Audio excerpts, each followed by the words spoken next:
Update செய்யப்பட்ட 9ஆம் தலைமுறை கேம்ரி செடானை இந்திய சந்தையில் அறிமுகப்படுத்தியுள்ளது டொயோட்டா நிறுவனம். இந்த காரின் சிறப்பு அம்சங்கள் பற்றி தற்போது பார்க்கலாம்.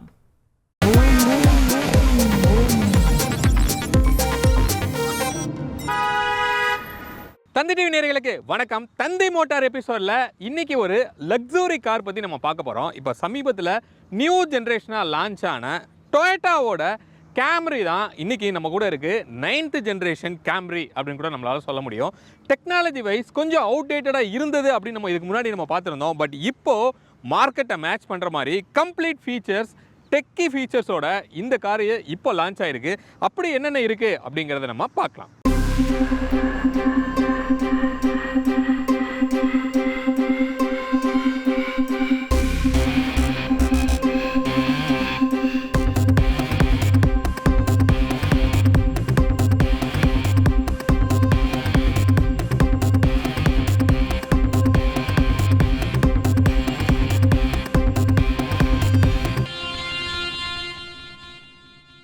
இப்போ இந்த கேம்ரியோட வேரியன்ட்ஸ் அண்ட் பட்ஜெட்ஸ் அப்படின்னு நம்ம பார்க்கலாம். இதில் ஒரே வேரியன்ட் தான் இப்போ புக்கிங்கில் இருக்குது அப்படின்னு சொல்லலாம். அதான் எலிகன்ஸ் அப்படிங்கிற ஒரு வேரியன்ட். எக்ஸ்ஷோரூம் காஸ்ட் 48 lakhs வந்து உங்களுக்கு வருது. வெஹிக்கிளோட ஃப்ரண்ட் வந்து நம்ம பார்க்கலாம். இந்த ஃப்ரண்ட்டில் ஒரு மேஜரான சேஞ்சஸ் வந்து நமக்கு நடந்திருக்கிறது நமக்கு தெரியுது. ஒரு மாதிரி ட்ரெண்டுக்கு ஏற்றாப்புல மாடிஃபிகேஷன் வந்து பண்ணியிருக்காங்க. ஹெட்லைட் அப்படின்னு பார்த்தோன்னா ப்ரொஜெக்டரில் வந்து உங்களுக்கு கிடைக்கிது. டிம்முக்கு வந்து ஒரு டூமோ, பிரைட்டுக்கு 2 டூமோ வந்து உங்களுக்கு க்ளோ ஆகுது. டிஆர்எல் வந்து ஷேப்டு டிஆர்எல் வந்து உங்களுக்கு கொடுத்துருக்காங்க. எல்லாமே வந்து ஒரு மாதிரி ஷார்ப் எட்ஜாகவே இருக்குது. இன்ஃபேக்ட் வந்து ஃப்ரண்ட்டோட பம்பரே வந்து ஒரு மாதிரி ஷார்ப் ஒரு லிப்போட வந்து இங்கே இருக்கிறதையும் நம்மளால் பார்க்க முடியும். இங்கே டொயோட்டா அப்படிங்கிற ஒரு பெரிய பேட்ச் முன்னாடி பம்பரில் இருந்தது, இங்கே மேலே வந்து மூவ் பண்ணியிருக்காங்க. இங்கே ஒரு கேமரா, அதுக்கு பக்கத்தில் வந்து ஒரு ரேடாருமே இருக்கிறது நம்ம பார்க்குறோம். இதில் ஆடாஸோட லெவல் 2 வந்து உங்களுக்கு இந்த கேமரியில் அப்கிரேட் ஆகிருக்கு அப்படின்னு சொல்லி நம்ம சொல்லலாம். ஃப்ரண்ட்டில் கேமரா இருக்கிறது நம்ம பார்க்குறோம். 360 டிகிரி கேமராவுமே வந்து இதில் இம்ப்ளிமெண்ட் ஆகிருக்கு. வெஹிக்கிளோட சைட் வியூ அப்படின்னு நம்ம பார்த்தோம் அப்படின்னா 30 mm வந்து உங்களுக்கு இன்க்ரீஸ் ஆயிருக்கு அப்படின்னு சொல்லலாம். 4920 mm வந்து இந்த வெஹிக்கிளோட லென்த்து. எவ்வளோ ஸ்லிம்மாக ஸ்லீக்காக வந்து அந்த சடனுக்கே உரித்தான அந்த ஒரு லுக் வந்து இதில் இருக்குது அப்படின்னு சொல்ல முடியும். இங்கே ஓஆர்விஎம்மில் ஒரு கேமரா மட்டும் இன்க்ளூட் ஆனது நம்மளால் பார்க்க முடியுது. இதோட கிரவுண்ட் கிளியரன்ஸ் அப்படின்னு பார்த்தோன்னா 145 mm வந்து இதோட கிரவுண்ட் கிளியரன்ஸ். இன்ஃபேக்ட் சடானிக்கே உரித்தான அந்த கிரவுண்ட் கிளியரன்ஸ் தான். அப்போ கீழே தட்டுற பிரச்சனை ஃபுல் லோடில் இருக்கிறதுக்கு உங்களுக்கு வாய்ப்பு இருக்குது. வீலோட ப்ரொஃபைல் அப்படின்னு பார்த்தோன்னா R18 உங்களுக்கு அப்கிரேட் ஆயிருக்கு. டைமண்ட் கட் அலாய் தான் கொடுத்துருக்காங்க. இந்த அலாயோட ப்ரொஃபைல் வந்து உங்களுக்கு மாறி இருக்குது. ஓரளவுக்கு நல்ல டீசெண்டாக பார்க்குறதுக்கு இருக்குது அப்படின்னு சொல்லலாம்.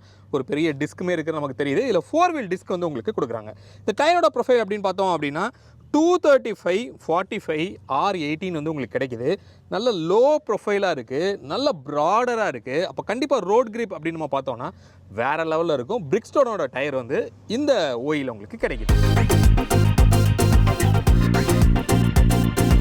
வெஹிக்கிளோட ரியர் வியூ அப்படின்னு நம்ம பார்த்தோம்னா அந்த ப்ராப்பரான அந்த செடானுக்குரிய அந்த ஒரு லுக்கு, அந்த ரியரோட விண்ட்ஷீல், அந்த ஃப்ளோட்டிங் ஃபீலு எல்லாமே இருக்கிறது நமக்கு தெரியுது. மெட்டலில் நம்ம பெருசாக நம்மளால் சேஞ்ச் பார்க்க முடியல. பட் இந்த டெயில் லேம்ப் எல்லாம் வந்து உங்களுக்கு அப்கிரேட் பண்ணியிருக்காங்க. கம்ப்ளீட் எல்இடி செட்டப்பாக உங்களுக்கு மாறி இருக்குது. ஃப்ரண்ட்டை மேட்ச் பண்ணி அந்த ஷேப்பில் வந்து ஒரு டெயில் லேம்ப்பு, ஒரு இண்டிகேட்டருமே வந்து உங்களுக்கு எல்இடியில் கிடைக்குது. அதே மாதிரி ரிவர்ஸ்க்குரியதும் உங்களுக்கு எல்இடியில் கொடுக்குறாங்க. கேமரா இங்கே உள்ள இந்த இடத்துல வந்து உங்களுக்கு இன்டெகிரேட் பண்ணியிருக்காங்க.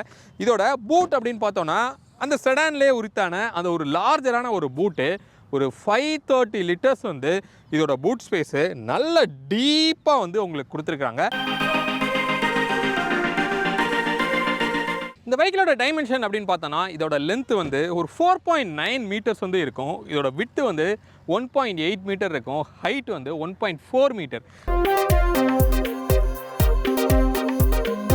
இந்த கேம்ரியோட ஒரு மிகப்பெரிய ப்ளஸ் அப்படின்னு சொல்லணும்னா இதோட மைலேஜ் அப்படின்னு சொல்லி நம்ம சொல்ல முடியும்.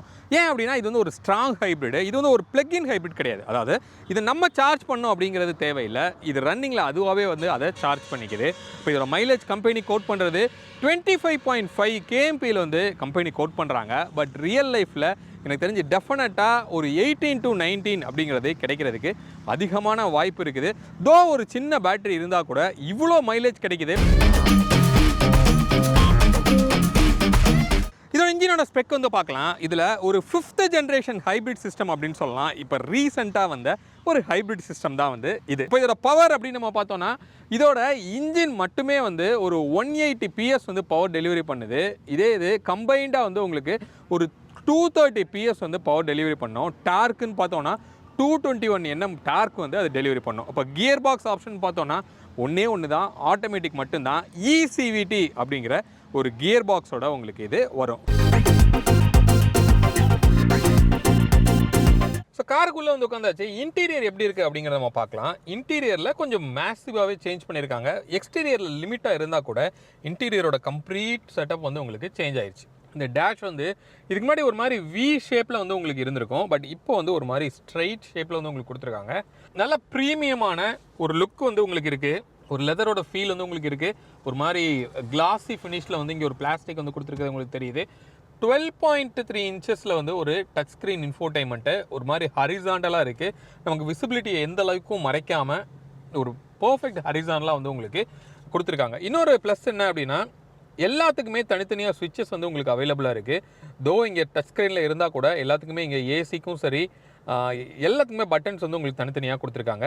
வென்டிலேட்டட் சீட்ஸோட வருது. அதுக்குரிய பட்டனும் இங்கே இருக்குது. ஸ்டேரிங் அப்படின்னு பார்த்தோம்னா யூஸ்வலாக டொயோட்டாவில் இருக்கிற அந்த ஒரு ஸ்டேரிங் தான். ஸோ லெஃப்ட் சைடில் இன்ஃபோடைன்மெண்ட்டோட கண்ட்ரோல்ஸ் இருக்குது. ரைட் சைடில் இந்த ஆடாஸோட கண்ட்ரோல்ஸ் அண்ட் தென் க்ரூஸோட கண்ட்ரோல்ஸ் எல்லாமே வந்து உங்களுக்கு இங்கே கொடுத்துருக்காங்க. ஹேண்ட்ஸ் ஃப்ரீக்கும் நமக்கு இங்கே இருக்குது. பேக்கில் வந்து பேடல் ஷிஃப்டர்ஸ் இருக்கிறது நமக்கு தெரியுது. ரொம்ப சாஃப்டாக அது இருக்குது. ஸோ இது வந்து ஒரு ECVT அப்படின்னு சொல்கிறோம்.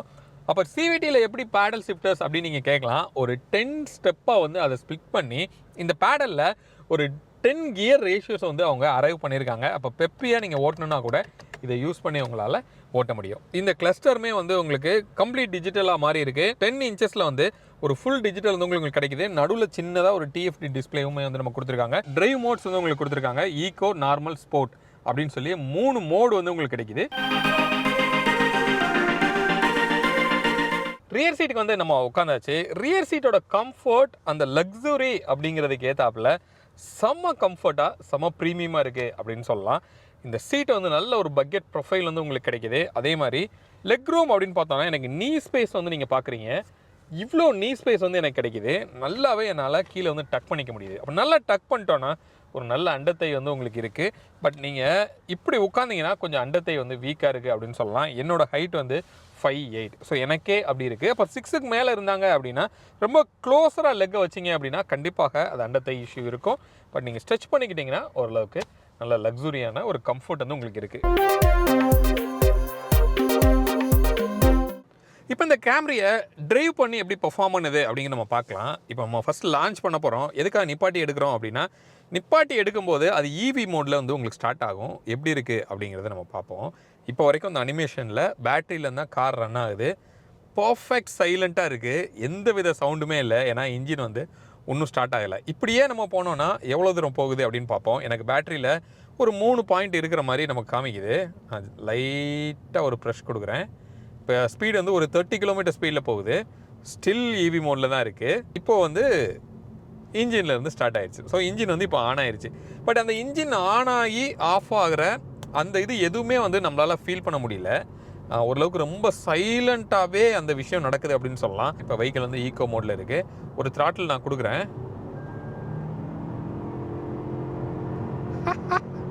ஸோ ஈகோ மோடில் இந்த அளவுக்கு வந்து ஒரு புல் வந்து இருக்குது. அப்போது நீங்கள் ஸ்போர்ட்ஸ் மோட்லாம் கேட்கவே தேவையில்லை. ஸ்போர்ட்ஸ் மோடை சும்மா போட்டு லைட்டாக ஒரு த்ரெட்டில் கொடுத்துட்டு பார்க்கலாம்.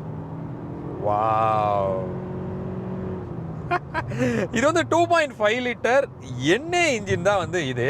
பட் ஸ்டில் செம்ம பவர்ஃபுல்லாக இருக்குது. பிரேக்கிங் ரொம்ப ஷார்ப்பாக ரொம்ப சூப்பராக இருக்குது. நீங்கள் எய்ம் பண்ண இடத்துல டெஃபினட்டாக நீங்கள் நிப்பாட்ட முடியும். ஸோ நல்ல ஒரு பவர்ஃபுல்லான ஒரு செடான் நீங்கள் எதிர்பார்க்குறீங்க அப்படின்னா இந்த கேம்ரி கண்டிப்பாக வந்து செட் ஆகும். ஆனால் பட்ஜெட் அப்படின்னு நம்ம பார்த்தோம்னா ஆன் ரோடு வரும்போது க்ளோஸ் டு 51 lakhs வந்து உங்களுக்கு ஆன் ரோட் பட்ஜெட் வந்து உங்களுக்கு வந்துடும். ஓவரால் டிரைவபிலிட்டி அல்டிமேட்டாக வந்து உங்களுக்கு இருக்குது. இந்த ஜென்ரேஷனை பற்றின கம்ப்ளீட் டீட்டெயில் வந்து உங்களுக்கு கிடைச்சிருக்கும் அப்படின்னு சொல்லி நாங்கள் நம்புகிறோம்.